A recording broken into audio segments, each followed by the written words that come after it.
শুভেন্দু অধিকারী বলছেন যে প্রত্যেকটা জেলাতে, প্রত্যেকটা জায়গাতে মমতা ব্যানার্জির পুলিশ সিভিক ভলেন্টিয়ারদের দিয়ে ফেক অ্যাকাউন্ট বানিয়ে সেখান থেকে 27 তারিখে যে অভিযান হবে বিজেপির নবান্ন ঘেরাও, তার বিরুদ্ধে ফেক নিউজ তৈরি করছে, টুলকিট ব্যবহার করছে।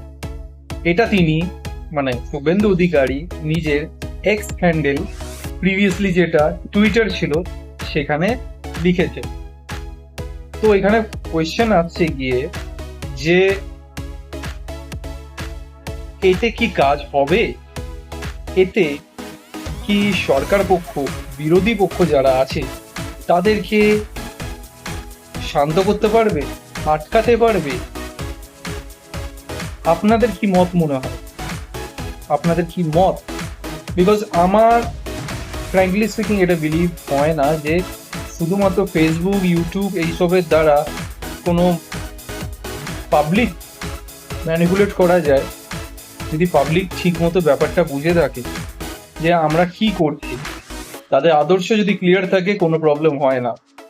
এটা সিম্পল অ্যাজ দ্যাট। এইবার দেখা যাক 27 তারিখে কি হয়। আমি জানি না কি হবে,